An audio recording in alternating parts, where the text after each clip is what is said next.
So we are discussing about the atom, the distribution of mass and charge inside the atom, and the structure of the atom. So in the history, we observe so many models of atom. The first model was given by J.J. Thomson. That is a plum-pudding model, and it could not explain some things about the atoms.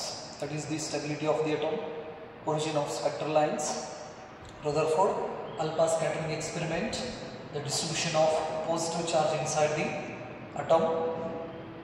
Like this, the J.J. Thomson model could not explain these things. That's why that J.J. Thomson model was discarded. So first ನಾವು atoms ಬಗ್ಗೆ ನಾವು study ಮಾಡ್ತಾ ಇದ್ದೀವಿ. ಈ atom history ನೋಡೋದಾದ್ರೆ first ಈ atom model ನ ಕೊಟ್ಟವರು J.J. ಥಾಮ್ಸನ್ ಅಂತ ನಾವು ಕರಿತೀವಿ.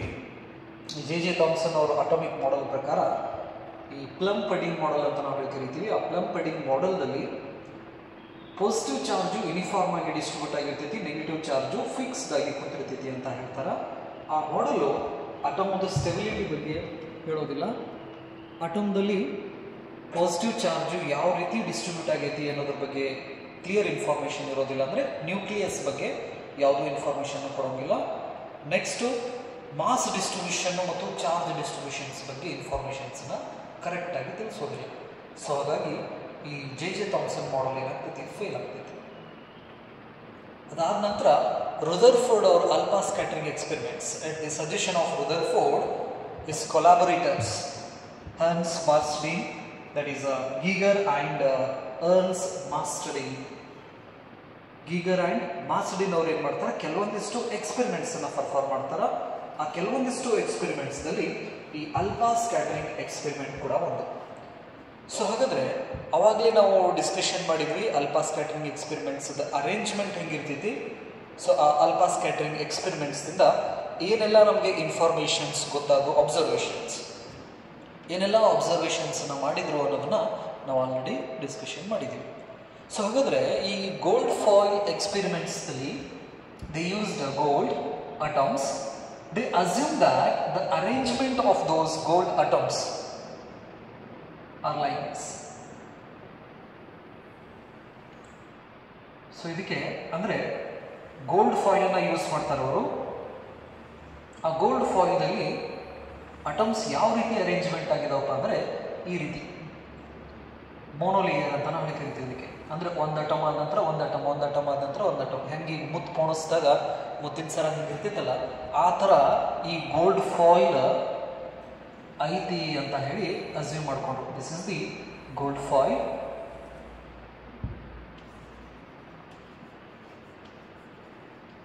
Gold foil and it's thickness is 2.1 into 10 to the power minus 7 meter. This is the thickness of the gold foil. ಅಷ್ಟು ತಳ್ಳಗ ಗೋಲ್ಡ್ ಫಾಯಿಲ್ನ ಮಾಡಿ ಈ ಗೋಲ್ಡ್ ಫಾಯಿಲ್ಗೆ ಅಲ್ಫಾ ಪಾರ್ಟಿಕಲ್ಸ್,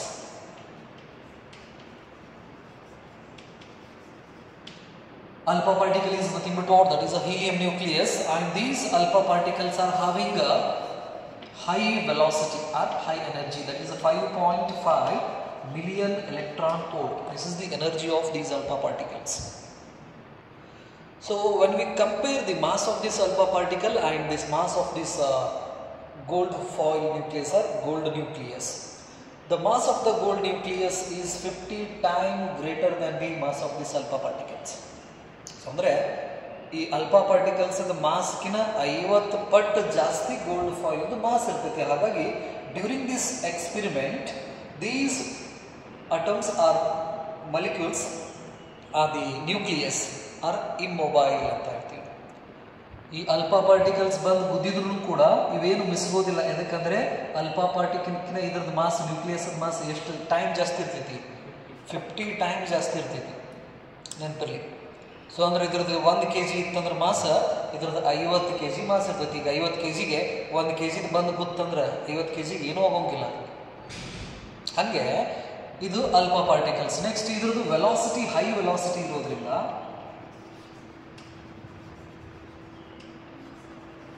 ಹೈ ವೆಲಾಸಿಟಿ ಇರೋದ್ರಿಂದ ಇದರ ಮುಖಾಂತರ ಏನಾಗ್ತೈತಿ, ಹಾದು ಹೋಗ್ತೈತಿ. ಹಾಗಾದರೆ according to the Rutherford alpha scattering experiments, most of the alpha particles, so ಅಂದರೆ ಇಲ್ಲಿಂದ ಏನು alpha particles ಅನ್ನು ನಾವು incident ಮಾಡಿಸ್ತೀವಲ್ಲ, these are the incident alpha particles. So among these incident alpha particles, most of the alpha particles move in a straight path.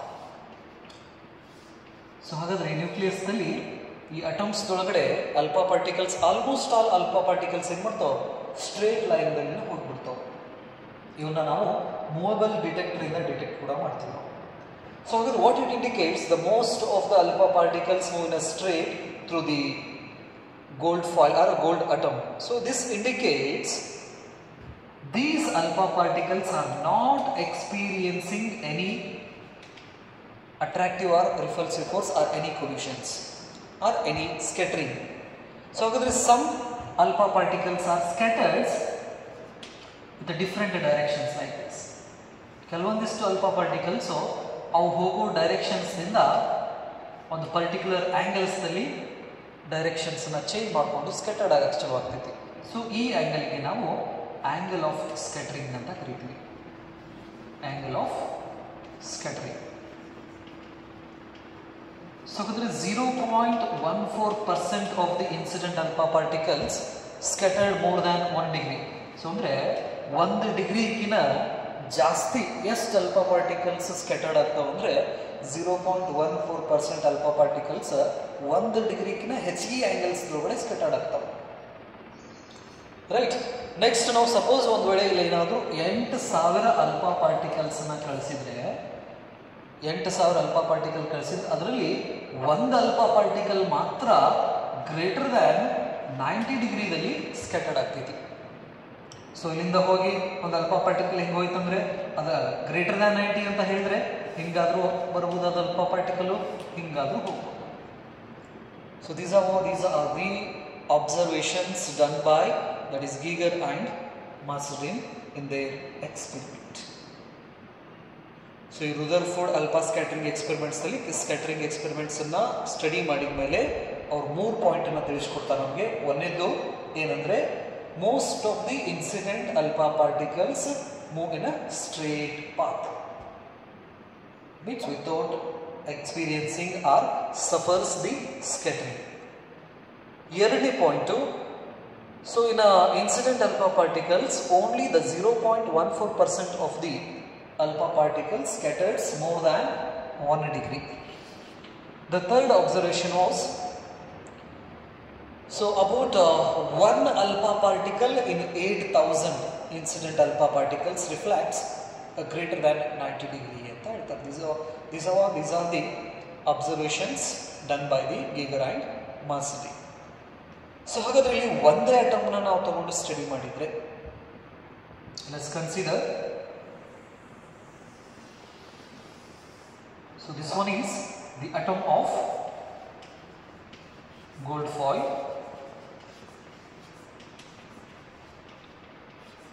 Gold foil atom, gold atom ಅಂತ ನಾವು ಹೇಳಿ ಕರಿತೀವಿ, ನೆನಪಿರಲಿ.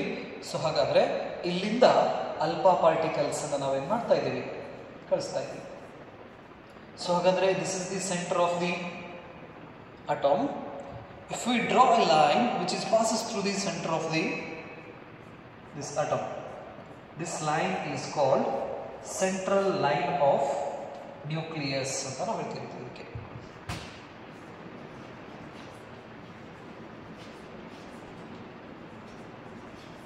ಸೆಂಟ್ರಲ್ ಲೈನ್ ಆಫ್ ನ್ಯೂಕ್ಲಿಯಸ್ ಅಂದ್ರೆ ಆ ಅಟಮ್ದ centre ಪಾಯಿಂಟ್ದಾಗ ಹಾದುವಂಥ ಲೈನಿಗೆ ನಾವೇನಂತ ಕರಿತೀವಿ, central line ಅಂತ ಕರಿತೀವಿ. Next, so here V used alpha particles and this is the ಏನು ಪಾತ್ ಏನಿದೆಯಲ್ಲ, this path. So this is the velocity vector ಅಂತ ಕರಿತೀವಿ ನಾವು ಅದಕ್ಕೆ, velocity vector.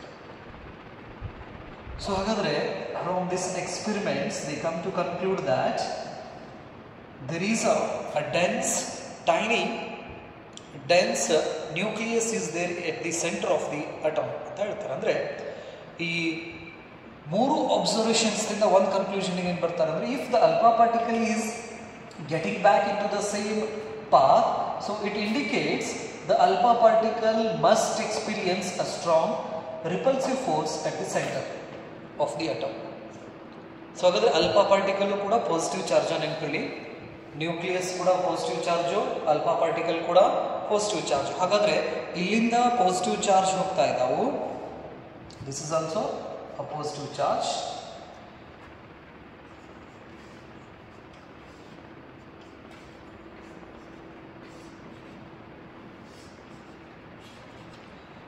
So this is the velocity vector of the alpha particles.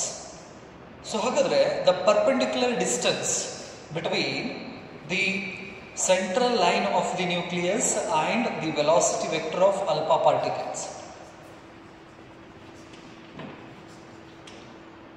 ಈ central line ಮತ್ತು ಈ velocity vectors ಏನಿದಾವಲ್ಲ, ಈ ವೆಲಾಸಿಟಿ ವೆಕ್ಟರ್ಸ್ ಮಧ್ಯೆ ಇರತಕ್ಕಂತಹ ಪರ್ಪೆಂಡಿಕ್ಯುಲರ್ ಡಿಸ್ಟೆನ್ಸ್ಗೆ ನಾವಿಲ್ಲಿ ಇಂಪ್ಯಾಕ್ಟ್ ಪ್ಯಾರಾಮೀಟರ್ ಅಂತ ಒಂದು ಹೆಸರನ್ನು ಕೊಡ್ತೀವಿ. So impact parameter is nothing but what? That is the perpendicular distance between central line of the nucleus and velocity vector of the alpha particle. This is represented by B, where B stands for what? Impact parameter.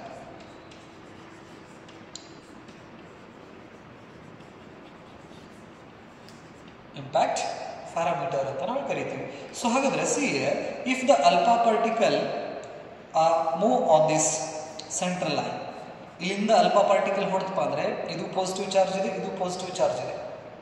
Positive positive ಏನಾಗ್ತೈತಿ? Positive repel ಆಗ್ತೈತಿ. So ಹಾಗಾದ್ರೆ these alpha particles are having a high velocity and energy 5.5 into 10 million electron volt. ಈ alpha particle ಹತ್ರ high velocity ಐತಿ, speed ಜಾಸ್ತಿ ಐತಿ, ಅದರದ್ದು energy ಕೂಡ 5.5 ಮಿಲಿಯನ್ ಎಲೆಕ್ಟ್ರಾನ್ ವೋಲ್ಟ್ ಏನಿದೆ ಎನರ್ಜಿ ಇದೆ. ಹಾಗಾದರೆ ಈ ಅಲ್ಫಾ ಪಾರ್ಟಿಕಲ್ಸು ಹೈ ವೆಲಾಸಿಟಿ ಇರೋದ್ರಿಂದ ಈ ನ್ಯೂಕ್ಲಿಯಸ್ ಸಮೀಪ ಟ್ರಾವೆಲ್ ಮಾಡ್ಕೊತ ಹೋದಂಗೆ ಏನಾಗ್ಕೊಂತ ಹೋಗ್ತೈತಿ? The velocity of this alpha particle go on decreases. Velocity ಐತಂದ್ರೆ it has a kinetic energy. The expression of kinetic energy is 1/2 mv². ಹೌದಾ? ಸೊ ಹಾಗಾದರೆ ಮೋಷನ್ಸ್ನಿಂದ ಅಥವಾ ವೆಲಾಸಿಟಿನಿಂದ ನಮ್ಗೆ ಕೈನೆಟಿಕ್ ಎನರ್ಜಿ ಬಂದರೆ ಪೊಸಿಷನ್ ಅಥವಾ ಕಾನ್ಫಿಗರೇಷನಿಂದ ಪೊಟೆನ್ಷಿಯಲ್ ಎನರ್ಜಿ ಬರ್ತೈತಿ ಇಂಪರಿ. ಸೊ ಹಾಗಾದ್ರೆ when a positive charge move towards the atom or a nucleus of the gold foil, what happens? The kinetic energy of this alpha particle go on decreases due to the electrostatic repulsive force. ಈ positive ಚಾರ್ಜನ್ನು attract ಮಾಡೋದಲ್ಲ, repels ಮಾಡೋಕ್ಕೆ start ಮಾಡ್ತೈತಿ. ಹಾಗೆ ಈ alpha particle ಹೆಂಗೆ ಮುಂದೆ ಹೋಗ್ತೈತಲ್ಲ, ಹಂಗಂಗೆ ಈ ಅಲ್ಫಾ ಪಾರ್ಟಿಕಲ್ದು ಕೈನೆಟಿಕ್ ಎನರ್ಜಿ ಡಿಕ್ರೀಸ್ ಹಾಕೋಂತ ಬರ್ತೈತಿ.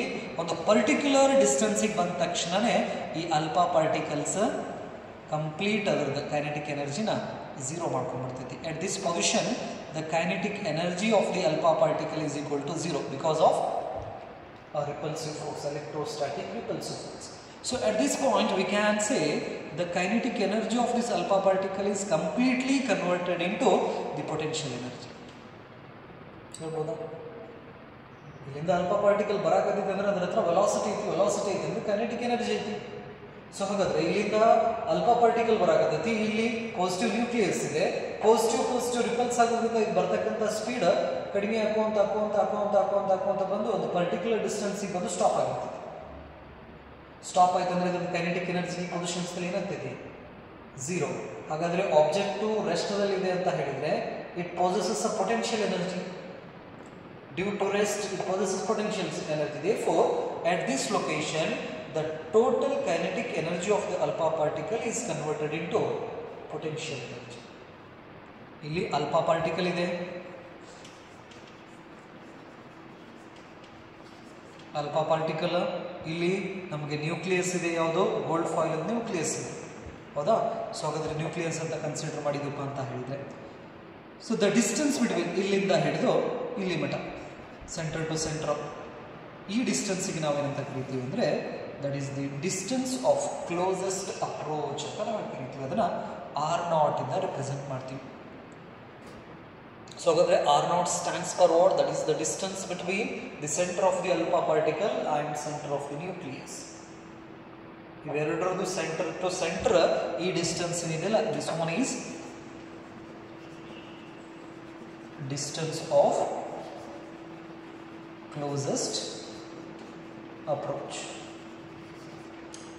That is the distance of closest approach. So ಹಾಗಾದ್ರೆ the charge of this nucleus is Z into E, where Z stands for what? Number of proton, and charge of this alpha particle is 2e. 2e is the charge of the alpha particle and Ze is the charge of the gold nucleus. So ಇದನ್ನ ನಾನು Q1 ಅಂತ ತಗೊಂಡ್ರೆ ಇದನ್ನ Q2 ಅಂತ ನಾನು ತಗೋತೀನಿ. Distance ಎಷ್ಟಿದೆ? R naught ಇದೆ. ಸೊ ಹಾಗಾದ್ರೆ here we can write the force of repulsion, electrostatic force or coulombian force between the alpha particle and this nucleus. We can write F is equal to 1 divided by 4 pi epsilon naught Q1 Q2 divided by R square. So ಹಾಗಾದ್ರೆ ಇಲ್ಲಿ F is equal to 1 divided by 4 pi epsilon naught Q1 ಇದ್ದ ಜಾಗದೊಳಗಡೆ ಏನು ಹಾಕ್ಬೋದು ನಾನು? 2e. Q2 ಇದ್ದ ಜಾಗದೊಳಗಡೆ Ze divided by R naught square ಬರೀಬೋದಾ? So this is the force between that alpha particle and the nucleus of gold foil. ಹಾಗಾದ್ರೆ ಈ ಡಿಸ್ಟೆನ್ಸ್ಗೆ ನಾವು ಏನಂತ ಕರಿತೀವಿ? ಡಿಸ್ಟೆನ್ಸ್ ಆಫ್ ಕ್ಲೋಸೆಸ್ಟ್ ಅಪ್ರೋಚ್ ಅಂತ ನಾವು ಕರಿತೀವಿ. So with the help of this distance of closest approach, so they estimated the size of the nucleus and size of the atom. ಈ ಒಂದು ಪಾಯಿಂಟ್ ಇಂದ ಆ ನ್ಯೂಕ್ಲಿಯಸ್ ಸೈಜ್ ಏನು, ಆ ನ್ಯೂಕ್ಲಿಯರ್ ಡಿಸ್ಟೆನ್ಸ್ ಇದೆಲ್ಲ, ನ್ಯೂಕ್ಲಿಯರ್ ಡಿಸ್ಟೆನ್ಸ್ ಕೊಡ್ತೈತಿ ನಮಗೆ. ನೆಕ್ಸ್ಟ್ ರೇಡಿಯಸ್ ಎಕ್ಸ್ಪ್ರೆಷನ್ಸ್ ಅನ್ನ ತಿಳಿಸ್ಕೊಡ್ತೈತಿ. ನೆಕ್ಸ್ಟ್ ಈ ಅಟೋಮದ ಸೈಜ್ ಏನು ಅನ್ನೋದನ್ನು ಕೂಡ ನಮ್ಗೆ ಏನು ಮಾಡ್ಕೊಡ್ತೈತಿ? ತಿಳಿಸ್ಕೊಡ್ತೈತಿ ನೆನಪಲ್ಲಿ. ಸೊ ಹಾಗಾದ್ರೆ ಈ ಅಟೋಮದ ಸೈಜ್ ಬಂದು ಈ ಎಕ್ಸ್ಪೆರಿಮೆಂಟ್ಸ್ನಿಂದ ಅಟೋಮದ ಸೈಜ್ ನಮಗೆ ಸೆಂಟ್ರಲ್ ನ್ಯೂಕ್ಲಿಯಸ್ ಇದೆ ಅಂತ ಗೊತ್ತಾಗ್ತೈತಿ. The size of the atom is 10 to the power minus 10 meter. So this is the size of atom. Size of nucleus ಬಂತಂದ್ರೆ size of nucleus is 10 to the power minus 15 meter ಅಂತ ನಾವು ಹೇಳ್ತೀವಿ. This is size of nucleus. So with the help of these experiments, they given some results. The first one is the size of the atom is 10 to the power minus 10 meter and size of the nucleus is 10 to the power minus 15 meter and the total positive mass of the atom. J.J. Thomson model ಏನು ಹೇಳಿತ್ತು? Positive mass ಎಲ್ಲಾನು uniform ಆಗಿ distribute ಆಗೈತಿ ಅಂತ ಹೇಳಿತ್ತು J.J. Thomson. But ಈ Rutherford alpha scattering ಎಕ್ಸ್ಪೆರಿಮೆಂಟ್ಸ್ನಿಂದ ಅಟಮ್ದಲ್ಲಿ ಇರ್ತಕ್ಕಂತಹ positive charges ಏನಿದಾವಲ್ಲ, ಅಷ್ಟು ಪಾಸಿಟಿವ್ ಚಾರ್ಜಸ್ಸು ಅಟಮ್ದು ಸೆಂಟರ್ ಪಾಯಿಂಟ್ದಲ್ಲಿ ಸಣ್ಣ ಜಗದೊಳಗಡೆ ಟೋಟಲ್ ಆ ಪಾಸಿಟಿವ್ ಚಾರ್ಜದ ಮಾಸು ಕಾನ್ಸಂಟ್ರೇಟ್ ಆಗೈತಿ. ಸೊ ಆ ಒಂದು ಪಾಯಿಂಟಿಗೆ ನಾವು ನ್ಯೂಕ್ಲಿಯಸ್ ಅಂತ ಹೇಳಿ ಕರಿತೀವಿ.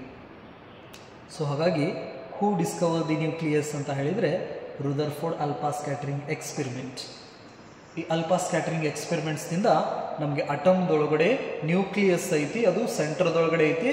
ಆ ಒಂದು ಪಾಯಿಂಟ್ದಲ್ಲಿ ಅಟಮ್ ಮತ್ತು ಕಂಪ್ಲೀಟ್ ಮಾಸು ಆ ಪಾಯಿಂಟ್ದಲ್ಲಿನೇ ಕಾನ್ಸಂಟ್ರೇಟ್ ಆಗಿದೆ, ಅದು ಸಣ್ಣ ಜಗದೊಳಗಡೆ ಅಂತ ಹೇಳಿ. ಅಂದರೆ ಈಗ ಒಂದು ದೊಡ್ಡ ಕ್ರಿಕೆಟ್ ಗ್ರೌಂಡ್ದೊಳಗಡೆ ಮಿಡಲ್ದೊಳಗಡೆ ಒಂದು ಬಾಲ್ನ ಇಟ್ಟರೆ ಹೆಂಗೆ ಅನಿಸ್ತೈತಲ್ಲ ನಮಗೆ, ಆ ಬೌಂಡ್ರಿ ಅದು ಆರ್ಬಿಟ್, ಅದು ನಡಕ್ಕೆ ಹೋಗಿ ಒಂದು ಬಾಲನ್ನು ಇಟ್ಟರೆ ಎಷ್ಟು ನಮಗೆ ಎಂಟಿ ಸ್ಪೇಸ್ ಇರ್ತಿತ್ತು ನೋಡ್ರಿ, ಆ ಬಾಲ್ ಸುತ್ತಲೂ ಎಂಟಿ ಸ್ಪೇಸ್, ಹಾಗೆ ಅಟೋಮ್ ಇರ್ತೈತಿ ಅಂತ ಹೇಳ್ತಾರೆ. ಅದೊಂದು. ನೆಕ್ಸ್ಟ್ ಇನ್ನೊಂದು ಪಾಯಿಂಟ್ ಏನು ಹೇಳ್ತಾರೆ ಅಂದರೆ, ಈ ರುದರ್ಫೋರ್ಡ್ ಅವರು ಈ ಅಟಮಿಕ್ ಮಾಡೆಲನ್ನು ಪ್ಲಾನೆಟರಿ ಮಾಡೆಲ್ಗೆ ಹೋಲಿಸ್ತಾರೆ. ಹೆಂಗೆ ಈ ಸೂರ್ಯ ಸೆಂಟರ್ದೊಳಗಡೆ ಇದನ್ನ ಉಳಿದಂತಹ ಎಲ್ಲ ಪ್ಲಾನೆಟ್ಸು ಅದ್ರ ಸುತ್ತಲೂ ಹೆಂಗೆ ಸುತ್ತಾವಲ್ಲ, ಆ ಥರ ಅಟಮ್ದಲ್ಲಿ ಸೆಂಟರ್ದೊಳಗಡೆ ನ್ಯೂಕ್ಲಿಯಸ್ ಇದೆ. ಆ ನ್ಯೂಕ್ಲಿಯಸ್ ಸುತ್ತಲೂ ಸರ್ಕ್ಯುಲರ್ ಆರ್ಬಿಟ್ದಲ್ಲಿ ಎಲೆಕ್ಟ್ರಾನ್ಸ್ ಸುತ್ತಿರ್ತಾವು ಅನ್ನೋದು ಇನ್ಫಾರ್ಮೇಶನ್ ಕೊಡ್ತಾರೆ. ಹಾಗಾಗಿ ಈ ರುದರ್ಫೋರ್ಡ್ ಸ್ಕ್ಯಾಟರಿಂಗ್ ಎಕ್ಸ್ಪೆರಿಮೆಂಟ್ಸ್ ಇದು ಅಥವಾ ರುದರ್ಫೋರ್ಡ್ ಅಟೋಮಿಕ್ ಮಾಡೆಲ್ ಏನಿದೆಯಲ್ಲ, ಇದನ್ನು ನಾವು ಪ್ಲಾನೆಟರಿ ಮಾಡೆಲ್ ಕೂಡ ಅಂತ ನಾವು ಹೇಳಿ ಕರಿತೀವಿ. ಅವೆರಡಕ್ಕೂ ಕಂಪೇರ್ ಮಾಡ್ತಾರ ರೈಟ್. ಇದಿಷ್ಟು ಇನ್ಫಾರ್ಮೇಶನ್ ಏನು, ಒಂದು ಇಲ್ಲಿ ಇಂಪ್ಯಾಕ್ಟ್ ಪ್ಯಾರಾಮೀಟರ್ ಬಗ್ಗೆ ಗೊತ್ತಿರಬೇಕು. ನೆನಪಲ್ಲಿ ಇಂಪ್ಯಾಕ್ಟ್ ಪ್ಯಾರಾಮೀಟರ್ ಅಂದರೆ ಈ ಸೆಂಟ್ರಲ್ ಲೈನ್ ಮತ್ತು ಈ ವೆಲಾಸಿಟಿ ವೆಕ್ಟರ್ ಮಧ್ಯೆ ಇರತಕ್ಕಂತಹ ಡಿಸ್ಟೆನ್ಸ್ಗೆ ನಾವು ಇಂಪ್ಯಾಕ್ಟ್ ಪ್ಯಾರಾಮೀಟರ್ ಅಂತ ನಾವು ಕರಿತೀವಿ. ಸೊ ಹಾಗಾದ್ರೆ if the alpha particle is on the central line, the impact parameter is 0, then we can observe the head on collision. ಅಂದರೆ ಈ ಸೆಂಟ್ರಲ್ ಲೈನ್ ಮೇಲ್ಗಡೆ ಹಿಂಗೆ ಅಲ್ಫಾ ಪಾರ್ಟಿಕಲ್ ಬರಕತ್ತಂದ್ರೆ ಈ ಸೆಂಟ್ರಲ್ ಲೈನು ಮತ್ತು ಈ ಅಲ್ಫಾ ಪಾರ್ಟಿಕಲ್ ನಡುವೆ ಪರ್ಪೆಂಡಿಕ್ಯುಲರ್ ಡಿಸ್ಟೆನ್ಸ್ ಬರೋಂಗಿಲ್ಲ. Central line ಈಗ ನ್ಯೂಕ್ಲಿಯಸ್ ಇದೆ, ಅದರದ್ದು ಸೆಂಟ್ರಲ್ ಲೈನ್ ಹಿಂಗೈತಿ. ಈಗ ಅಲ್ಫಾ ಪಾರ್ಟಿಕಲ್ ಇದ್ರ ಮೇಲೆ ಬರಾಕತ್ತಪ್ಪ ಅಂತ ಹೇಳಿದ್ರೆ ಇವೆರಡೂ ಲೈನ್ ಮಧ್ಯೆ ಡಿಸ್ಟೆನ್ಸ್ ಬರೋಂಗಿಲ್ಲ. ಸೊ ಆಗ ಪರ್ಪೆಂಡಿಕ್ಯುಲರ್ ಡಿಸ್ಟೆನ್ಸ್ ಏನಾಗ್ಬಿಡ್ತೈತಿ, 0 ಆಗ್ತೈತಿ. 0 ಆಯ್ತಂದ್ರೆ ನಮಗೆ ಇಲ್ಲಿ ಹೆಡ್ ಆನ್ ಕೊಲ್ಯೂಷನ್ ಸಿಗ್ತೈತಿ, head on collusion. And in this scattering experiment we observe elastic collision. Collisions ಎಂತ collision ಆಗ್ತಿತ್ತು ಅಂದ್ರೆ ಇಲ್ಲಿ ಅಲ್ಫಾ ಸ್ಕ್ಯಾಟರಿಂಗ್ ಎಕ್ಸ್ಪೆರಿಮೆಂಟ್ಸ್ ದಲ್ಲಿ ಇಲಾಸ್ಟಿಕ್ collision ಅಂತ ನಾವು ಕರೀತೀವಿ. ಅಂದ್ರೆ here the kinetic energy, linear momentum and total energy will remains conserved in elastic collision. ನೆನಪಿರಲಿ, ಈ ಅಲ್ಫಾ ಸ್ಕ್ಯಾಟರಿಂಗ್ ಕಾಂಪಿಟೇಟಿವ್ ಒಳಗಡೆ ಯಾವ ತರ ಸ್ಕ್ಯಾಟರಿಂಗ್ ಆಗ್ತೈತೆ ಅಂದ್ರೆ ಇಲಾಸ್ಟಿಕ್ ಸ್ಕ್ಯಾಟರಿಂಗ್. ಇಲಾಸ್ಟಿಕ್ ಸ್ಕ್ಯಾಟರಿಂಗ್ ದಲ್ಲಿ kinetic energy, that is linear momentum and total energy will remains conserved. ನೆನಪಿರಲಿ ಇದೊಂದು ಇಷ್ಟು ಪಾಯಿಂಟ್ಸ್. ಓಕೆ ರೈಟ್, ಇದು ಇಂಪ್ಯಾಕ್ಟ್ ಪ್ಯಾರಾಮೀಟರ್ಗೆ. ಹಾಗಾದ್ರೆ ಇಲ್ಲಿ ದೂರ ಇರತಕ್ಕಂಥ ಅಲ್ಫಾ ಪಾರ್ಟಿಕಲ್ಸ್ ಅದು ಇಂಪ್ಯಾಕ್ಟ್ ಪ್ಯಾರಾಮೀಟರ್ ಇದೆ. ಇಂಪ್ಯಾಕ್ಟ್ ಪ್ಯಾರಾಮೀಟರ್ ಹೆಂಗೆ ಜಾಸ್ತಿ ಆಗ್ತಿತ್ತಲ್ಲ ಬಿ ವ್ಯಾಲ್ಯೂ, ನೆನಪಿರಲಿ ಹಂಗಂಗ ಈ ಫೋರ್ಸ್ ವ್ಯಾಲ್ಯೂ ಕೂಡ ಡಿಕ್ರೀಸ್ ಆಗ್ಕೊಂತ ಹೋಗ್ತದೆ. ಇದು positively charge nucleus. Alpha particle ಏನಾದರೂ ಈ ಸೆಂಟ್ರಲ್ ಲೈನ್ ಮೇಲ್ಗಡೆ ಬಂತಂದ್ರೆ ಇದರದ್ದು ಇಂಪ್ಯಾಕ್ಟ್ ಪ್ಯಾರಾಮೀಟರ್ ಏನಿರ್ತೈತಿ, 0 ಇರ್ತೈತಿ. ಇಂಪ್ಯಾಕ್ಟ್ ಪ್ಯಾರಾಮೀಟರ್ 0 ಇತ್ತಂದ್ರೆ ಫೋರ್ಸ್ ಮ್ಯಾಕ್ಸಿಮಮ್ ಇರ್ತೈತಿ. ನೆನಪಲ್ಲಿ force is maximum when the impact parameter is 0. Impact parameter for example ಈಗ ಅಲ್ಫಾ ಪಾರ್ಟಿಕಲ್ ಇಲ್ಲಿಂದ ಹಿಂಗೆ ಟ್ರಾವೆಲ್ ಮಾಡಕತ್ತಂದ್ರೆ ಪಾಸಿಟಿವ್ ಚಾರ್ಜ್ ರಿಪಲ್ ಆಗೋದ್ರಿಂದ ಈ ಅಲ್ಫಾ ಪಾರ್ಟಿಕಲ್ ಹಿಂಗೆ ಹೋಗ್ತೈತಿ. ಅದ್ರ ಒರಿಜಿನಲ್ ಡೈರೆಕ್ಷನ್ ಹಿಂಗಿದೆ, ಬಟ್ ರಿಪಲ್ಸಿವ್ ಫೋರ್ಸ್ ಇರೋದ್ರಿಂದ ಈ ಅಲ್ಫಾ ಪಾರ್ಟಿಕಲ್ ಹಿಂಗೆ ಟ್ರಾವೆಲ್ ಮಾಡ್ತೈತಿ. ಹಾಗಾದ್ರೆ ಈ ಆಂಗಲ್ ಏನಿದೆಯಲ್ಲ, this is the angle of scattering ಅಂತ ಕರೀತೀವಿ. ಇಲ್ಲಿ ಬಂದಿದ್ದ ಅಲ್ಫಾ ಪಾರ್ಟಿಕಲ್ ಹಿಂಗೆ ಬರ್ತೈತಿ, ವಾಪಸ್ ಮತ್ತ ಹಂಗ ಹೋಗ್ತದ. ಇದಕ್ಕೆ ನಾವು ಹೆಡ್ ಆನ್ ಕೊಲ್ಯೂಷನ್ ಅಂತ ನಾವು ಕರೀತೀವಿ. ನೆನಪಲ್ಲಿ ನೆಕ್ಸ್ಟ್ ಇಲ್ಲಿ ಥೀಟಾ ಲೆಸ್ ದ್ಯಾನ್ 90 ಡಿಗ್ರಿ ಬರ್ತಾವೆ ಕೆಲವೊಂದಿಷ್ಟು ಅಲ್ಫಾ ಪಾರ್ಟಿಕಲ್ಸ್. ಈಗ ಇನ್ನೊಂದು ಅಲ್ಫಾ ಪಾರ್ಟಿಕಲ್ ಈ ನ್ಯೂಕ್ಲಿಯಸ್ ಸಮೀಪಕ್ಕೆ ಬಂತಂದ್ರೆ ಜಾಸ್ತಿ ರಿಪಲ್ಸಿವ್ ಫೋರ್ಸ್ ಇರೋದ್ರಿಂದ ಈ ಅಲ್ಫಾ ಪಾರ್ಟಿಕಲ್ಸ್ ಹೋಗ್ತೈತಿ. ಸೊ ಒರಿಜಿನಲ್ ಡೈರೆಕ್ಷನ್ ಇಂದ the theta may be greater than 90 degree. Possibility less than 90 ಡಿಗ್ರಿನೂ ಸ್ಕ್ಯಾಟರ್ಡ್ ಆಗ್ತಾವು, ಗ್ರೇಟರ್ ದ್ಯಾನ್ 90 ಡಿಗ್ರಿನೂ ಕೂಡ ಸ್ಕ್ಯಾಟರ್ಡ್ ಆಗ್ತೈತಿ. Or equal to 180 degree, theta is equal to 180 ಡಿಗ್ರಿನೂ ಕೂಡ ಸ್ಕ್ಯಾಟರ್ಡ್ ಆಗ್ತೈತಿ.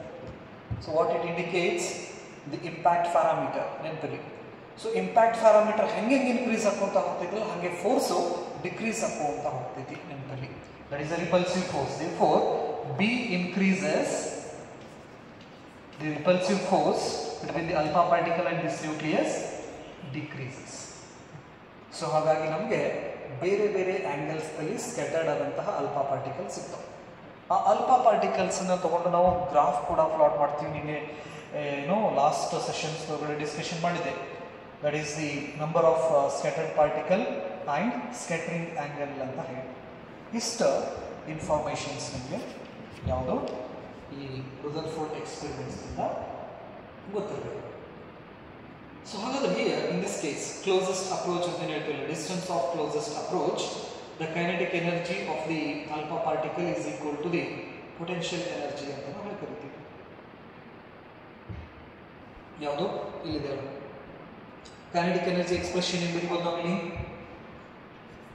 The kinetic energy of the alpha particle is equal to potential energy at the distance of closest approach. The expression of kinetic energy is 1/2 mv square is equal to the expression of potential energy. The general expression is, in case of charges,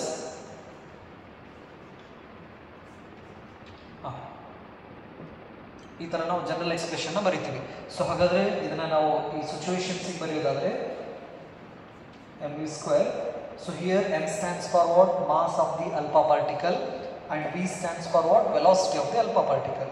Here 1 divided by 4 pi epsilon naught. q1 ಇದ್ದಲ್ಲಿ ನಾವೇನು ಬರೀಬಹುದು? That is the charge of the nucleus, gold foil nucleus, and charge of the alpha particle divided by the distance is r naught. So hagadre with the help of these expressions we can get the expression of radius and velocity also. ಇದರಿಂದ ನಾವು ಈ ಎಲೆಕ್ಟ್ರಾನ್ದ radius ಎಷ್ಟು, velocity ಎಷ್ಟು ಅನ್ನೋದು ಕೂಡ ನಾವೇನು ಮಾಡ್ತೀವಿ, ಕ್ಯಾಲ್ಕುಲೇಷನ್ಸ್ನ ಮಾಡ್ಕೊಳ್ತಾ ಹೋಗ್ತೀವಿ. ಆರ್ ನಾಟ್ ಅನ್ನು ಈ ಕಡೆ ಶಿಫ್ಟ್ ಮಾಡಿರಿ, 2 ಈ ಕಡೆ ಶಿಫ್ಟ್ ಮಾಡಿದರೆ ಏನಾಗ್ತೈತೆ ನೋಡ್ರಿ, ಇದು r naught is equal to 1 divided by 4 pi epsilon naught. 2 ಈ ಕಡೆ ಬಂತಂದರೆ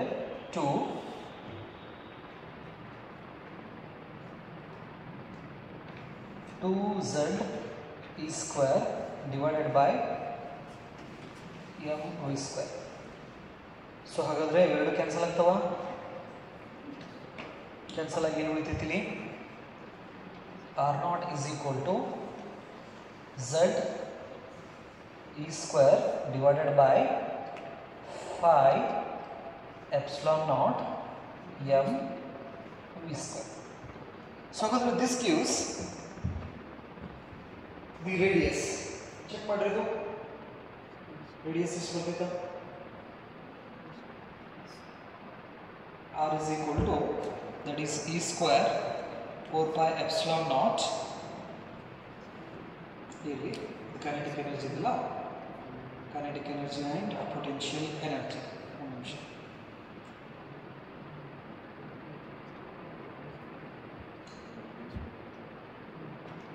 That is the radius ಅನ್ನೋದಕ್ಕಿಂತ ನಾವು ಇದನ್ನ this gives the distance of closest approach. So ಹಾಗಾದರೆ ಆರ್ ನಾಟ್ ಇದರ ಡಿಸ್ಟೆನ್ಸ್ ಎಷ್ಟು ಅನ್ನೋದನ್ನು ನಾವು ಈಕ್ವೇಷನ್ಸ್ ನಿಂದ ಏನು ಮಾಡ್ಬೋದು, ಫೈಂಡ್ ಔಟ್ ಮಾಡ್ಕೋಬಹುದು. ಸೊ ಹಾಗಾದರೆ that gives the radius of the nucleus. ಈ ಈಕ್ವೇಷನ್ಸ್ ನಿಂದ ನಮಗೆ ಇವೆರಡರದ್ದು ಡಿಸ್ಟೆನ್ಸ್ ಎಷ್ಟು ಗೊತ್ತಾಗಿತ್ತು ಅಂದರೆ ಆಲ್ಮೋಸ್ಟ್ ಆಲ್ ಈ ನ್ಯೂಕ್ಲಿಯಸ್ ಸೈಜನ್ನ ನಾವು ಏನು ಮಾಡ್ದಂಗೆ ಫೈಂಡ್ ಔಟ್ ಮಾಡ್ದಂಗೆ, radius of the nucleus, right. ಇದಿಷ್ಟು ಗೊತ್ತಿರಲಿ. ಸೊ ಹಾಗಾದರೆ the results of this alpha scattering experiment, ಈ ಅಲ್ಫಾ ಸ್ಕ್ಯಾಟರಿಂಗ್ ಎಕ್ಸ್ಪೆರಿಮೆಂಟ್ಸ್ದು ರಿಸಲ್ಟ್ಸ್ ಏನೇನು ಅನ್ನೋದನ್ನು ಸ್ವಲ್ಪ ತಗೊಳ್ಳಿ, ಆಮೇಲೆ ಇದರದ್ದು ಆರ್ಬಿಟ್ ಗಿರ್ಬಿಟ್ಟದ್ದೆಲ್ಲ ಎಕ್ಸ್ಪ್ಲನೇಷನ್ ಕೊಡ್ತೀನಿ. Results of Rutherford's atomic model, Rutherford's atom model.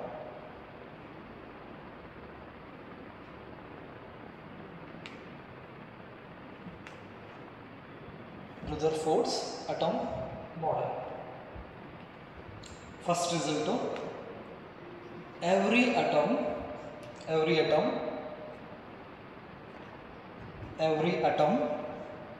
consists of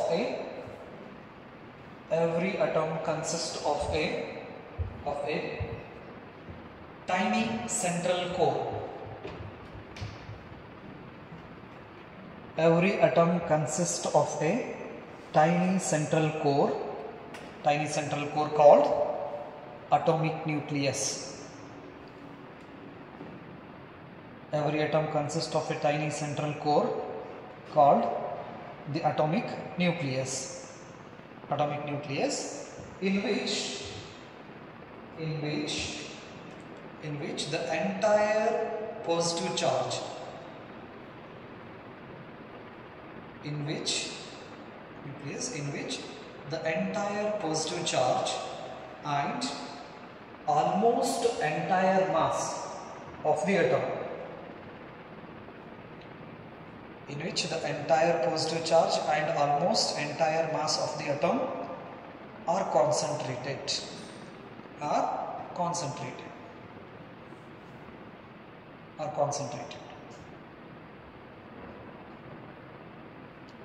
so J Thomson model ಏನು ಹೇಳಿತ್ತು, ಪಾಸಿಟಿವ್ ಚಾರ್ಜ್ ಯೂನಿಫಾರ್ಮ್ ಆಗಿ ಡಿಸ್ಟ್ರಿಬ್ಯೂಟ್ ಆಗಿರ್ತೈತಿ, ಎಲೆಕ್ಟ್ರಾನ್ ಅಲ್ಲೊಂದು ಇಲ್ಲೊಂದು ಫಿಕ್ಸ್ ಆಗಿ ಕುಂತಿರ್ತಾವ ಅಂತ ಹೇಳ್ತೈತಿ. ಬಟ್ ಈ ರುದರ್ಫೋರ್ಡ್ ಅಲ್ಫಾ ಸ್ಕ್ಯಾಟರಿಂಗ್ ಎಕ್ಸ್ಪೆರಿಮೆಂಟ್ಸಿಂದ ಒಂದು ಪಾಯಿಂಟ್ ಏನು ಕ್ಲಿಯರ್ ಆಯಿತು, the total positive charge of the atom, ಅಟಮ್ದಲ್ಲಿರ್ತಕ್ಕಂತಹ ಅಷ್ಟು ಪಾಸಿಟಿವ್ ಚಾರ್ಜು ಒಂದು ಅಟಮ್ದ ಸಣ್ಣ ಜಗದೊಳಗಡೆ, ಸೆಂಟರ್ದಲ್ಲಿ ಸಣ್ಣ ಜಗದೊಳಗಡೆ ಪಾಸಿಟಿವ್ ಚಾರ್ಜು ಮತ್ತು almost all entire mass of the atom ಆ ಸಣ್ಣ ಜಗದೊಳಗಡೆನೆ ಕುಂತಿರ್ತೈತಿ. ಆ ಜಗಕ್ಕೆ ಏನಂತ ಹೆಸರು ಕೊಡ್ತಾರೆ, ನ್ಯೂಕ್ಲಿಯಸ್ ಅಂತ ಹೆಸರು ಕೊಡ್ತಾರೆ, ನೆನಪಿರಲಿ. ಇದು ಒಂದನೇ ರೀಸನ್. ಎರಡನೇದು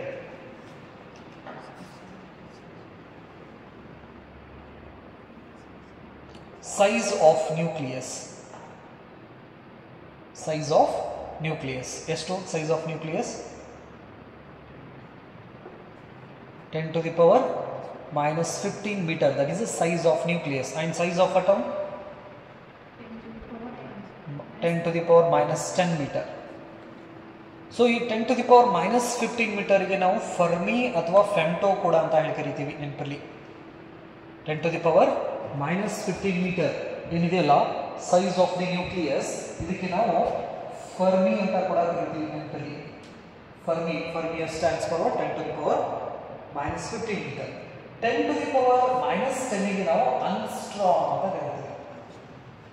ಅನ್ಸ್ಟ್ರಾಂಗ್ ಅಂದರೆ 10 to the power minus 10 metre ಈ ರೀತಿ ಬರೀತೀವಿ. ಅನ್ಸ್ಟ್ರಾಂಗ್. This is the size of what? Size of atom.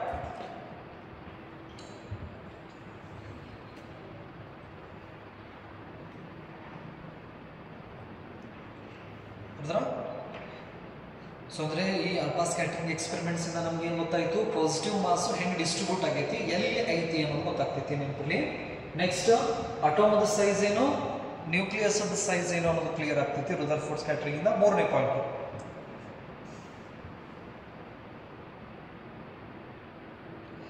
The atomic nucleus is, the atomic nucleus is surrounded by, the atomic nucleus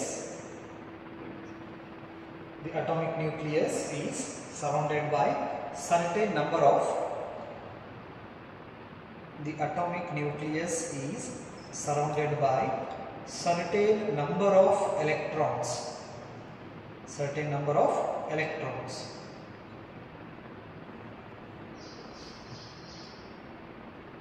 ಬ್ರಾಕೆಟ್ದಲ್ಲಿ ಬರೀರಿ. as atom on the whole, as atom on the whole is electrically neutral,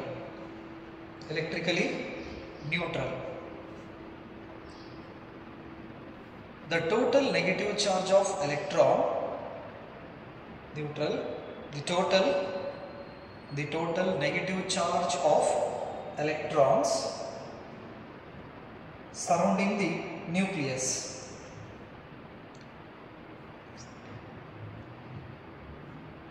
the total negative charge of electrons surrounding the nucleus is equal to the total positive charge on the nucleus, is equal to total positive charge on the nucleus. So basically an isolated atom is electrically neutral. So what it means, the number of positive charges inside the nucleus must be equal to the number of negative charges which are revolving around this nucleus. Hence the atom is electrically neutral. So andre ಈ atoms ಬಗ್ಗೆ ನಾವು isolated atoms ಅನ್ನು ತಗೊಂಡ್ರೆ number of positive charges ಎಷ್ಟು ಇರ್ತಾವಲ್ಲ ಅಷ್ಟೇ number of negative charges ಕೂಡ ಇರ್ತಾವೆ. ಹಾಗಾಗಿ ಈ ಅಟಮ್ ಅನ್ನೋದು ಎಲೆಕ್ಟ್ರಿಕಲಿ ನ್ಯೂಟ್ರಲ್ ಅಂತ ಹೇಳ್ತೀವಿ. ಈಗ ಹೇಳಿದ್ರು ರುದರ್ಫೋರ್ಡ್ ಅವ್ರ ಪ್ರಕಾರ the entire mass of the atom and the total positive charge of the atom are concentrated in a tiny space or at the center of the atom, that is called nucleus. So ಒಂದು clear ಸಿಕ್ಬಿಡ್ತು ನಮ್ಗೆ. ಏನು J Thomson model ನಮಗೆ positive charge distributions ಬಗ್ಗೆ ಹೇಳಿದ್ದಿಲ್ಲ, nucleus ಬಗ್ಗೆ ಹೇಳಿದ್ದಿಲ್ಲ. ಈ Rutherford model ಅವ್ರು ಏನು ಮಾಡ್ತಾರ, ನ್ಯೂಕ್ಲಿಯಸ್ ಬಗ್ಗೆನೂ ಹೇಳ್ತಾರ, ನ್ಯೂಕ್ಲಿಯಸ್ ಎಲ್ಲೈತಿ, ಆ ಪಾಸಿಟಿವ್ ಚಾರ್ಜ್ ಎದುರು ಒಳಗಡೆ ಐತಿ ಅನ್ನೋದನ್ನು ಕೂಡ ಇನ್ಫಾರ್ಮೇಶನ್ ಕೊಡ್ತಾರೆ, ಮತ್ತೆ ಅದರದ್ದು ಸೈಜ್ ಕೂಡ ಗೊತ್ತಾಗ್ತಿತ್ತು ನಮಗೆ. ನೆಕ್ಸ್ಟ್ ಇದು ಮೂರನೇ point. Next point,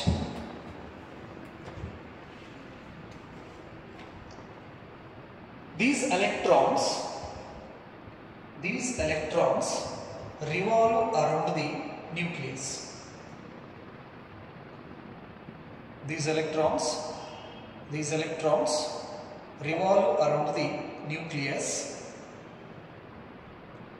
These electrons revolve around the nucleus in various circular orbits. These electron revolves around the nucleus in various circular orbits.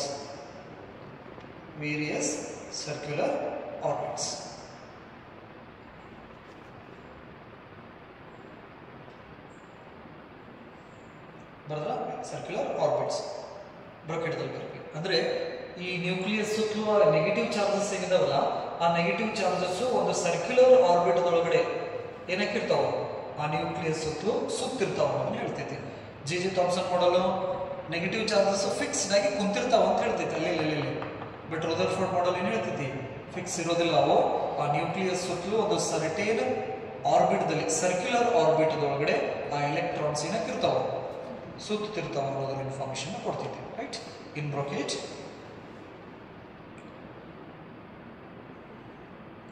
these electrons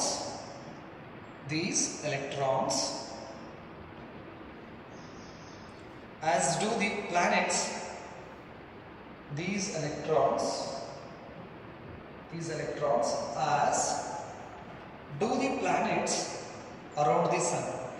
ಅಂದ್ರೆ ಎಲೆಕ್ಟ್ರಾನ್ ಹೆಂಗೆ ಬಿಹೇವ್ ಮಾಡ್ತಾವ ಅಂದ್ರೆ, ಪ್ಲಾನೆಟ್ಸ್ ಸೂರ್ಯನ ಸುತ್ತಲೂ ಹೆಂಗೆ ಸುತ್ತಾವಲ್ಲ ಹಂಗೆ ಈ ಎಲೆಕ್ಟ್ರಾನ್ಸ್ ನ್ಯೂಕ್ಲಿಯಸ್ ಸುತ್ತಲೂ ಸುತ್ತಾವು ಅಂತ ಹೇಳ್ತೈತಿ. Full point. ನೆಕ್ಸ್ಟ್ ಪಾಯಿಂಟ್ ಅದರಲ್ಲಿ, the centrifugal force required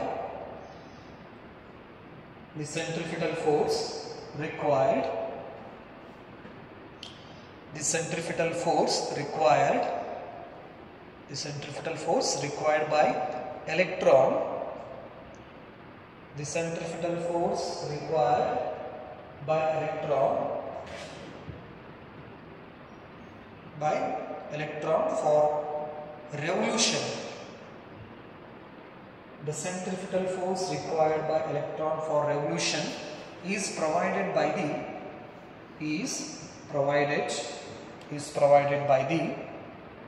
provided by the electrostatic force. The centrifugal force required by electron for revolution is provided by the electrostatic force of attraction.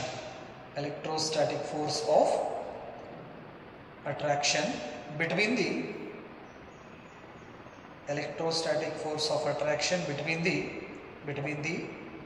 electrons and the nucleus.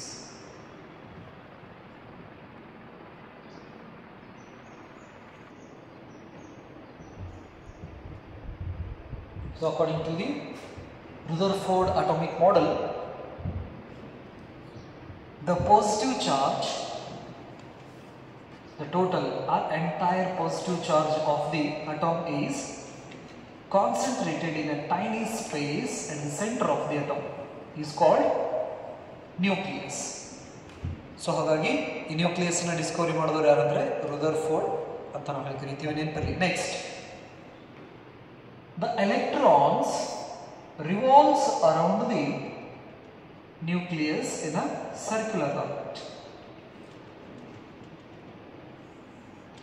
So ಹಾಗಾದ್ರೆ ಈ nucleus ಸುತ್ತಲೂ electron circular ಆರ್ಬಿಟ್ದಲ್ಲಿ revolve ಆಗ್ತೈತಿ ಅಂತ ನಾವು ಕರೀತಾರೆ. Okay, ಹೆಂಗೆ ಸೂರ್ಯನ ಸುತ್ತಲೂ ಪ್ಲಾನೆಟ್ ಹೆಂಗೆ ಸುತ್ತಾವಲ್ಲ ಆ ರೀತಿ ಎಲೆಕ್ಟ್ರಾನ್ ನ್ಯೂಕ್ಲಿಯಸ್ ಸುತ್ತಲೂ ಸುತ್ತತಿ ಅಂತ ಹೇಳ್ತೇವೆ. ಸೊ ನ್ಯೂಕ್ಲಿಯಸ್ದಲ್ಲಿ ಪ್ರೋಟಾನ್ ಮತ್ತು ನ್ಯೂಟ್ರಾನ್ಸ್ ನಾವು ಅಬ್ಸರ್ವ್ ಮಾಡ್ತೀವಿ. Proton carries a positive charge and neutron is a neutral particle.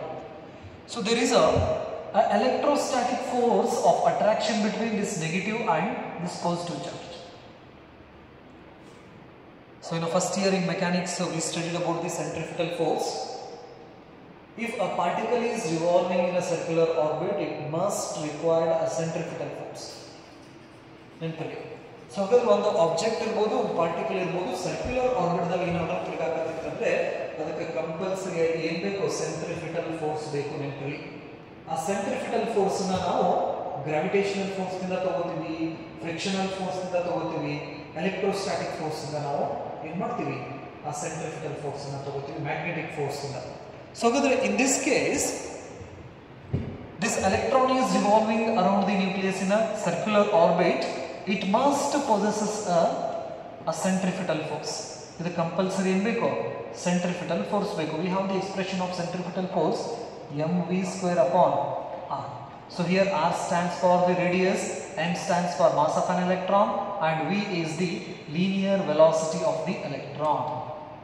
So hagadre electron hatra mass ide, that is 9.1 into 10 to the power minus 31 kg, and it has a velocity v, orbital velocity ಅಂತ ನಾವು ಕರಿತೀವಿ. Next radius ಕೂಡ ಗೊತ್ತಿದೆ. ಹಾಗಾದ್ರೆ the centripetal force is mv square upon r ಅಂತ ನಾವು ಕರಿತೀವಿ. Next the charge of this nucleus is Ze, the charge of an electron is e. So ಹಾಗಾದ್ರೆ in this case the required centrifugal force is given by the electrostatic force of attraction between the revolving electron and nucleus. ಹಾಗಾದ್ರೆ ಇಲ್ಲಿ ಈ electron ಸುತ್ತಬೇಕಂದ್ರೆ ಅದಕ್ಕೆ ಸೆಂಟ್ರಿಫಿಟಲ್ force ಬೇಕು. ಆ ಸೆಂಟ್ರಿಫಿಟಲ್ force ಮೇಲೆ ಯಾರು ಕೊಡಕತ್ತಾರಪ್ಪ ಅಂತ ಹೇಳಿದ್ರೆ ಎಲೆಕ್ಟ್ರೋಸ್ಟಾಟಿಕ್ ಫೋರ್ಸ್, ಅಂದ್ರೆ ಒಂದು ನೆಗೆಟಿವ್ ಮತ್ತು ಪಾಸಿಟಿವ್ ಚಾರ್ಜ್ ಮಧ್ಯೆ ಏನೋ ಒಂದು ಅಟ್ರಾಕ್ಟಿವ್ ಫೋರ್ಸ್ ಬರ್ತಿತ್ತಲ್ಲ, ಆ ಅಟ್ರಾಕ್ಟಿವ್ ಫೋರ್ಸು ಬೇಕಾದಂತಹ ಸೆಂಟ್ರಿಫಿಟಲ್ ಫೋರ್ಸ್ ಅನ್ನು ಕೊಡ್ತಾ ಇದೆ ಅಂತ ಕರಿತೀವಿ. So suppose if we consider a hydrogen atom, ಯಾವ ಅಟಮ್ ಅನ್ನ ಕನ್ಸಿಡರ್ ಮಾಡಿದ್ರೆ ಹೈಡ್ರೋಜನ್ ಅಟಮ್ ಅನ್ನ ನಾವು ಕನ್ಸಿಡರ್ ಮಾಡಿದ್ರಪ್ಪ ಅಂತ ಹೇಳಿದ್ರೆ, in hydrogen atom the number of protons is equal to 1.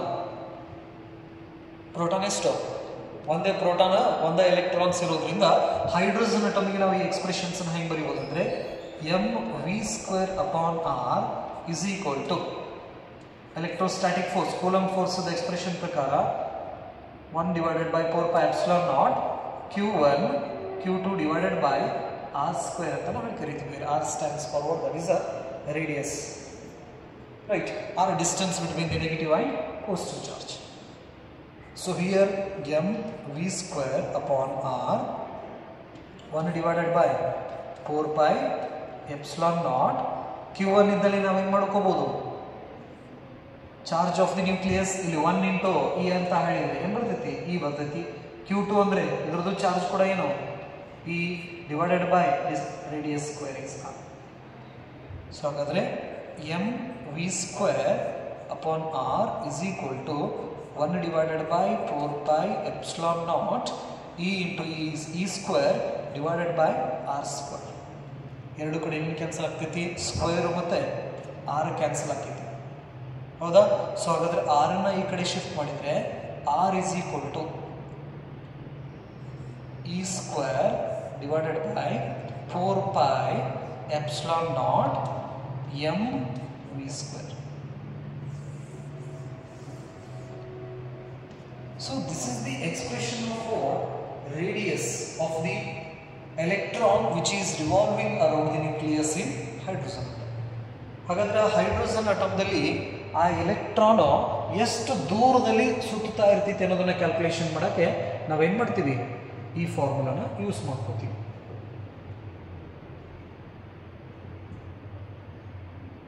This is in terms of what, the velocity. So ಹಾಗಾದ್ರೆ ನಾವು ಕೆಳಗಡೆ ಟರ್ಮಿಗೆ ಮಲ್ಟಿಪ್ಲೈ ಅಂಡ್ ಡಿವೈಡ್ ಬೈ 2 ಮಾಡಿದ್ವಿ ಅಂದ್ರೆ, ಅದಕ್ಕೆ ಮಲ್ಟಿಪ್ಲೈ ಅಂಡ್ ಡಿವೈಡ್ ಬೈ 2 ಮಾಡಿದ್ವಿ ಅಂದ್ರೆ we get what, the radius in terms of energy. ಇದನ್ನ ಇಲ್ಲಿ ಮಟ್ಟ ಬರ್ದ್ರ. ಸೊ ಹಾಗಾದ್ರೆ with the help of this equation, ಇದಕ್ಕೆ ಇಕ್ವೇಶನ್ 1 ಅಂತ ಕೊಡ್ರಿ. ಇದೇ ಇಕ್ವೇಶನ್ಸ್ ಇಂದ ನಾವು ಈ ಎಲೆಕ್ಟ್ರಾನ್ ವೆಲಾಸಿಟಿ ಕೂಡ ಕ್ಯಾಲ್ಕುಲೇಟ್ ಮಾಡಬಹುದು. V square is equal to, v square ಈ ಕಡೆ ಶಿಫ್ಟ್ ಮಾಡಿದ್ರೆ e square divided by 4 pi epsilon naught m into r ಬರೀಬೋದಾ? ಸೊ ಹಾಗಾದ್ರೆ ಈ ಸ್ಕ್ವೇರಿನ ಕಡೆ ಒಳಗಡೆ ಶಿಫ್ಟ್ ಮಾಡಿದ್ರೆ v is equal to e divided by root 4 pi epsilon naught m into r. So this is the expression of what? velocity of the revolving electron in a hydrogen atom. ಆ hydrogen ಅಟಮ್ದಲ್ಲಿ nucleus ಇಂದ ಎಷ್ಟು ದೂರಿಗೆ orbit ಐತಿ ಅನ್ನೋದು ಗೊತ್ತಾಗುತ್ತೆ ನಮಗೆ. That is the radius of the first orbit and the velocity of that electron which is revolving around the nucleus in a hydrogen atom. ಆ hydrogen atom ಆಗಿರೋದು ಒಂದೇ ಎಲೆಕ್ಟ್ರಾನ್ ನ್ಯೂಕ್ಲಿಯಸ್ ಇಂದ ಎಷ್ಟು ದೂರಕ್ಕೆ ಐತೆ ಅನ್ನೋದು ಗೊತ್ತಾಗುತ್ತೆ. ಎಷ್ಟು ಸ್ಪೀಡ್ ನಾಗ ಅದು ಸುತ್ತುತ್ತೆ ಅನ್ನೋದು ಕೂಡ ನಮಗೆ ಈ ಎಕ್ಸ್ಪ್ರೆಷನ್ ಇಂದ ಗೊತ್ತಾಗುತ್ತೆ. That is the orbital velocity of the electron which is revolving around the nucleus. ಇದೇನಿದು ರೇಡಿಯಸ್ ಆಯ್ತು, ವೆಲಾಸಿಟಿ ಆಯ್ತು. ಹಾಗಾದ್ರೆ ಅದರ ಹತ್ರ ವೆಲಾಸಿಟಿ ಐತಿಪ್ಪ ಅಂತ ಹೇಳಿದ್ರೆ it must have kinetic energy. Kinetic energy ಹೊಂದಿರಬೇಕಲ್ಲ. ಸೊ ಹಾಗಾಗಿ the kinetic energy of this revolving electron is the kinetic energy of revolving electron is 1/2 m v square. We have the expression of v square here. A v square is ಜಾಗದೊಳಗಡೆ ನಾವು ಅದರ expression ಅನ್ನು ಹಾಕಿದ್ರೆ that is equal to 1/2 m. v square ಇದ್ದಲ್ಲಿ ಏನು ಬರಿಬಹುದು? e square divided by 4 pi epsilon naught m r ಬರಿಬಹುದಾ? ಏನೇನು cancel ಆಕತಿಲಿ? m cancel ಆಗ್ತೈತಿ, ರೈಟ್? ಸೊ ಹಾಗಾದ್ರೆ the expression of kinetic energy is equal to e square divided by 8 pi epsilon naught r ಬರಿಬಹುದಾ?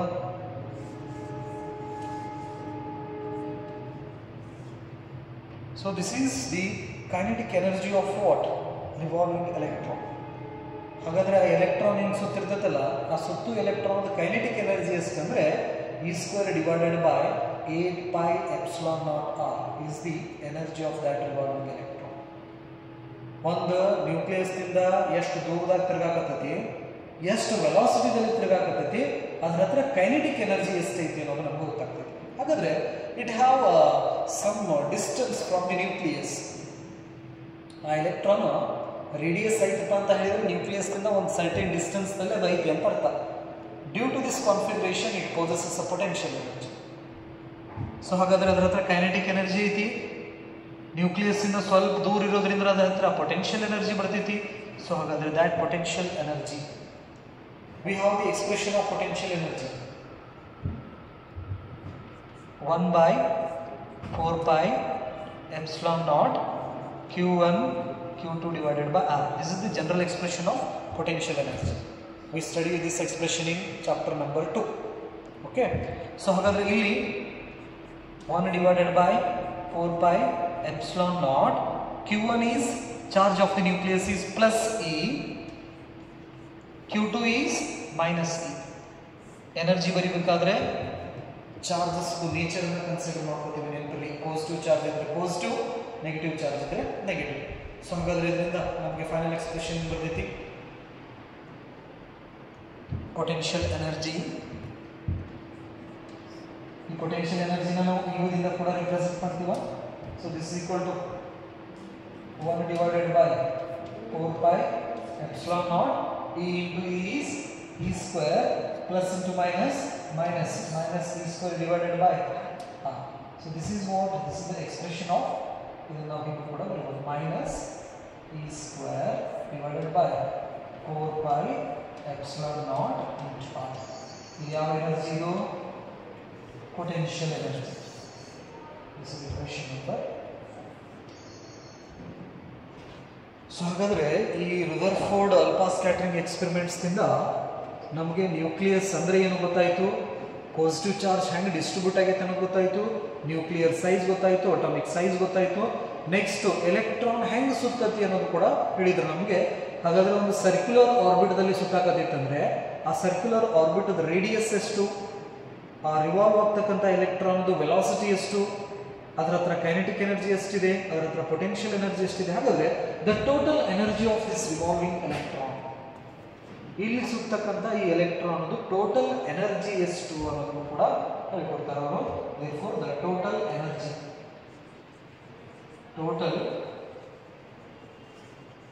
energy of revolving electron,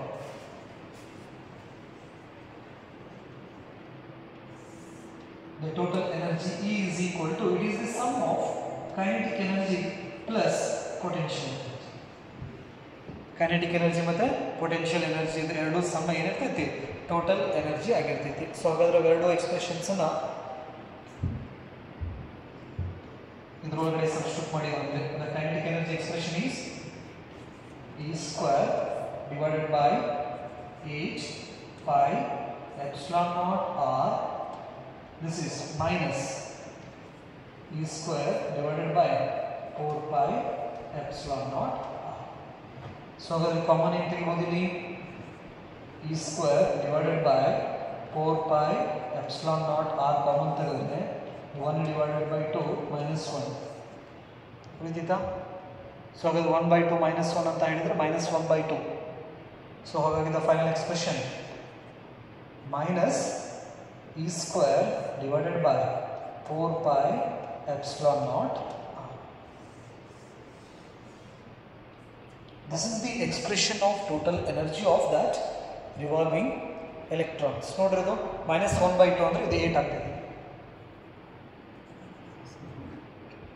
ಯಾಕಂದ್ರೆ 1/2 minus 1 is nothing but what? -1/2. 2 into 4 is 8. Therefore E is equal to E square divided by 8 pi epsilon naught r.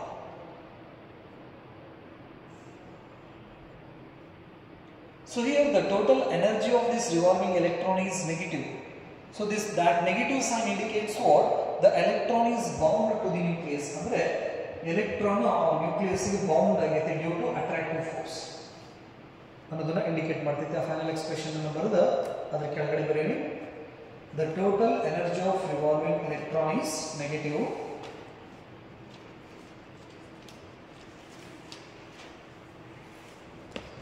The total energy of the electron is negative. The total energy of revolving electron is negative.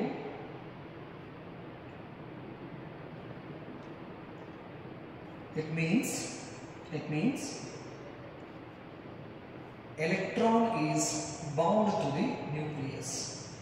Electron is bound to the nucleus.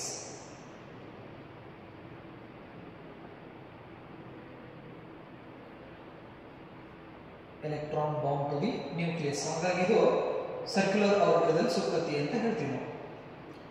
Negative sign indicates what? It is the electron, revolving electron is bound to the nucleus. That's why it revolves in the circular orbit. Suppose ಒಂದು ವೇಳೆ ಏನಾದರೂ ಈ electric energy positive ದಲ್ಲಿ ಬಂದಿತ್ತಪ್ಪ ಅಂತ ಹೇಳಿದ್ರೆ the electron will not follow the closed orbit. Closed orbit ಅನ್ನು follow ಮಾಡ್ತಿದ್ದಿಲ್ಲ ಏನಂದ್ರೆ energy positive ಬಂದಿತ್ತಂದ್ರೆ.